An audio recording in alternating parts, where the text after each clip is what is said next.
Hello and welcome to Unit 4. So far so good. Things seem to be going along really, really well. Last week we had if, then, do, while. Some of the selection structures came previously. You took a look at how you make a case statement. That was one of the items to work on as well, and we kind of helped you along with those. This particular week we focus more in on methods, and I have a sample in the micro lesson. But one of the things you have to remember working with this week in methods is that they're important. They're very important.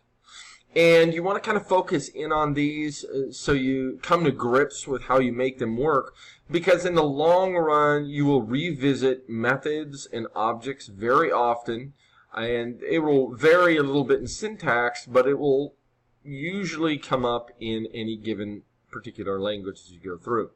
Additionally, the videos are doing very, very well.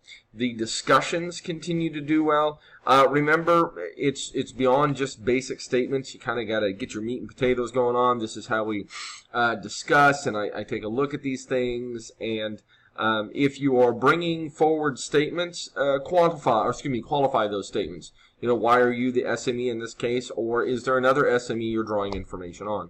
But whatever the case, continue the good work. I like what I'm seeing so far, and I look forward to the discussions this week. And remember, this week in one of the discussions, it starts to ask you information about what would you do towards the final.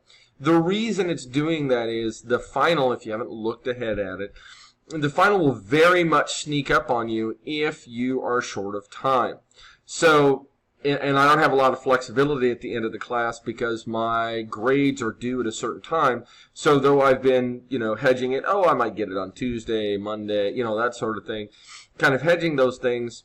When it comes to the final, I've got to do it on a particular day. It has to be done by a particular day, and I can't track you down because I can't delay it. So make sure that you take that discussion about the final subject seriously. And then if you have any particular questions, continue to ask them of me, and I look forward to what you have to say. Thank you for your time.